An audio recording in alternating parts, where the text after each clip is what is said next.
ეგვიპტიდან სინას გუბერნიის დელეგაცია საჭარის ტურიზმისა და კურორტების დეპარტამენტმა უმასპინძლა. უწყების უფროსის მოადგილემ სტუმრებს საჭარის ტურისტული პოტენციალის შესახებ ვიდეო პრეზენტაცია წარუდგინა.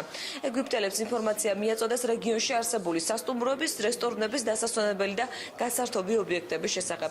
თავის მხრივ სინას გუბერნატორმა შარმელ შეიხის ტურისტულ მიმართულებაზე ისაუბრა, მათ შორისაა დაივინგი და საფარი.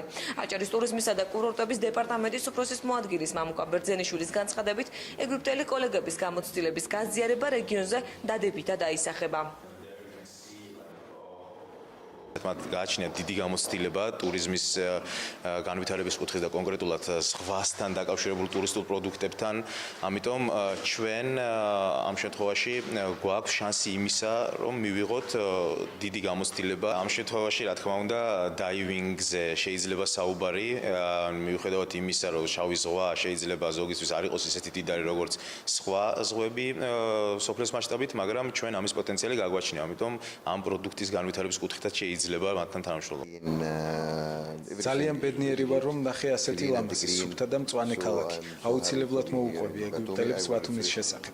ვეტყვი, რომ აუცილებლად ჩამოვიდნენ და ნახოთ. ძალიან ბევრმა ეგვიპტელმა არაფერი იცის ამ რეგიონის შესახებ. ვცდილობ, რაც შეიძლება ბევრ სფეროში შედგეს თანამშრომლობა ჩვენსა და ამ მშვენიერ ქალაქს შორის.